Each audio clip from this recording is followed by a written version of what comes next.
Assalamualaikum and a very good morning to everyone. Ladies and gentlemen, welcome to the webinar on the topic of undue influence as a ground of rescission. This program hosted by State Bar of Selangor with collaboration with SHAZ advocates and solicitors. Thank you for inviting us, and it is an honor for our firm to collaborate with State Bar of Selangor. Before we begin, allow me to introduce the panels. So, firstly, Mrs. Husna, Mrs. Zafira, and Mrs. Mira. So, before we start, let me explain briefly what is undue influence and its principle. So, what is undue influence? So, according to G.H. Riddle on his book on the law of contract, equity gives relief on the ground of undue influence where an agreement has been obtained by certain kinds of improper pressure, which were not to amount to duress at common law because no element of violence on the person was involved. So what is the basic principle of undue influence? Undue influence is an equitable doctrine. It involves one person taking advantage of a position of power over another person. And on undue influence, it vitiates one party's consent because they are unable to freely exercise their independent will. So there are two types of undue influence. Firstly, actual undue influence, and secondly, presumed undue influence. On actual undue influence, the claimant need to prove undue influence of the wrongdoer, and in presumed undue influence, the complainant only has to show the relationship of trust and confidence between them. So according to Section 16, subsection 1 of the Contracts Act 1950, a contract is said to be induced by undue influence where the relation subsisting between the parties is such that one of the parties is in a position to dominate the will of the other and use that position to obtain an unfair advantage over the other. So that's all for the basic principle of undue influence. So now we move on to Mrs. Husna. Thank you very much, Ms. Sabrina. So, hello, hi, good morning to everyone. Welcome to all temporary students here. I'm Ms. Husna. So, in continuance with what has Ms. Sabrina shared before with you about undue influence, so now I will share to you about the main discussion today, which is in regards with undue influence as a ground of rescission. So, I believe before this, you have already the strong basic about what is rescission all about from the previous talk you have attended before, right? So actually, rescission under undue influence has been well recognized under Section 34, subsection 1A of the Specific Relief Act 1950, but also subject to Section 67 of the Contracts Act 1950 because there is actually conditions you have to be really aware about. Okay, so we also have to bear in mind that this rescission, this kind of remedy, comes actually with effects. Okay, so what are the effects? The first one, of course, the contract will be voidable. Okay, this is under Section 20 of the Contracts Act 1950, and then also the plaintiff's right will be restored to its original position and will be recovered if there is already damages occurred. So we have to really be alert with this, especially if we are acting as the counsel on behalf of our client who is the plaintiff. Okay, so other than that, the parties also in the contract will be relieved from the obligations under the contract. Why? Because, as I said before, the contract has been restored to the original position. All right. So, however, we always have to bear in mind too that there might be some circumstances where our clients might lose the right to rescind. When? Okay, so first one is where the complainant has affirmed the transaction. Why? Because once someone has affirmed the transaction, she can no longer reverse her action back. Okay, we have to always remember that. Okay, so other than that, there might also be already the right of third parties. I believe you know about the bona fide purchaser for value without notice, and also there might be already undue delay, which actually we have to be really aware of as a counsel to not acting late on behalf of our client, okay, to protect his interest. Okay, so why undue delay? Because if we remember back, what we have learned before in the law school, there was a maxim of equity saying that delay defeats equity. So here, we as the counsel for the plaintiff, especially, must act very promptly and diligently. Okay, so because this is very related to the doctrine of laches. Do you still remember? I hope so. All right, so Now, I will tell you the brief chronology on how rescission can be obtained due to undue influence so that you have a clearer illustration.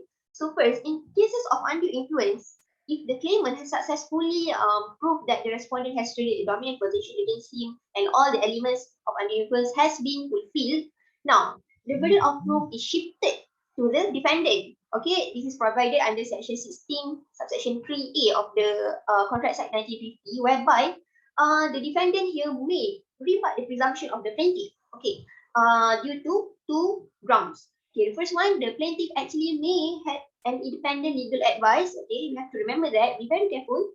And the second one, the defendant also might say that actually the plaintiff's transaction was of free and intelligent act of himself. Alright, so you can read further this one in the case of Lim Kim Hua and Ho Chui Lan for further understanding. And my learned friend also will explain about the decided cases of this. And also from this part, there will be divided to two paths. Okay, whether the first one, if the defendant able to rebut the presumption, so the contract now will consider valid, of course, and no undue influence will be considered, and of course there will be no remedies for the parties, for the plaintiff. However, if the defendant still unable to rebut the presumption, so the contract will of course be voidable, and the court will act in favor of the plaintiff. So here, the plaintiff will be entitled to have restitution under section 65 and 66 of the Contracts Act. And of course, he will have the contract rescinded by the court. So we have to apply for it. Be very alert. Don't be late, okay? As a counsel, we have to be very vigilant. So of course, here the contract will be terminated and the parties will be restored to the position as if they never get into the contract at the first place. So I hope that is clear for you. I guess that's all from me. Thank you very much. I pass this stage to my learned friends back. Thank you. Thank you, Mrs. Husna, for the explanation regarding to undue influence as a ground of decision and how does it work. So now, without further ado, Mrs. Zafira, the floor is yours. Thank you, Ms. Sabrina, my learned partner, and also our moderator for today. Assalamualaikum and good morning to all. For those of you just joining us, welcome. All right, thank you for having me in this session. I'm Ms. Zafira Hadian, and I will continue with a case which apparently illustrates undue influence. It is a case of Alcart and Skinner's 8087. If we rely on the facts of the case, there was a 35 years old woman who was desirous of devoting herself to good works, and her name is Alcart. Her spiritual director and confessor, namely Anne, introduced her to Skinner, the lady superior of the Sister of the Poor, which is a voluntary association of ladies who devoted themselves to works of charity. The sisters were required to observe inter alia rules of poverty as being portrayed in that photo below, and chastity and also obedience. Under the rule of poverty, they were required to give up all property either to relative, the poor, and the sisterhood itself. The rule favored the sisterhood as a potential beneficiary, and the lady superior was such property in trust for the general purpose of the sisterhood. Within a few days of becoming a member of the sisterhood, Alcott made a will bequeathing all her property to Skinner and later transferred large sums of money and shares to the lady superior. And then the next one is after spending some 10 years in the sisterhood, Alcart left the sisterhood and immediately revoked her will but made no demand for the return of the property. 6 years later, she commenced an action against Skinner's on the ground that the property was transferred while acting under the paramount and undue influence of Skinner and without independent advice. Okay. Analyzing the judgment, the court ruled a principle that religious advisor and follower relationship presume the possibility of undue influence at the time Alcott made the gift. She was subject to the influence of Skinner and her spiritual director and also to the rules of the sisterhood. Thus, on her leaving, the court affirmed that under equity, she could claim restitution of the property still in hands of Skinner. However, she made no demand upon it. Hence, her delay in reclaiming the property amounted to a delay even though she was subject to the undue influence as clarified below. I believe that this particular case has clearly illustrated to you how the court decide that kind of relationship is deemed to be undue influence. And that's all from me. Thank you for listening. Thank you, Mrs. Zafira, for the explanation regarding to the case. Now we move on to Mrs. Amira. Assalamualaikum warahmatullahi wabarakatuh and good morning to everyone. Firstly, thank you, Miss Moderator, Miss Sabrina. My name is Nurul Amira binti Nasir and you all can call me Miss Amira. So today, I want to share with all of you one of the case that related to undue influence, which is the case of Tengku Abdullah ibn Sultan Abu Bakar against Muhammad Latif bin Shah Muhammad. And for your information, this is a Malaysian case happened in 1996. Okay, firstly, let's look on the fact of the case. Okay, in this case, the appellant were the promoter of the club while the respondent were the member of the club. Then, on behalf of the club, the appellant entered into a contract to purchase share in Raintree Development Berhad from Elite Capital Sdn Berhad for the sum of RM47 millions. They also, but however, the club and the member of the club, which is the respondent, alleged that the value of the share was only 24.6 million. And they also claim that the appellant, as the major shareholder of Allied Capital and Raintree Development, were in breach of their fiduciary duty as the promoter of the club. They failed to exercise due care, skill, and diligence in the exercise of their duty in promoting the club. They also failed to get independent advice on the value of the share, and they were only concerned in promoting their own interests. Here we can see that they are deemed to have exercised undue influence uh, over the club in the execution of the agreement. So, and in this case, the court stated that the fiduciary relationship only exists when one person entrusted to another the negotiation of the contract on his behalf or for his benefit and rely on the other to procure for him the best term available.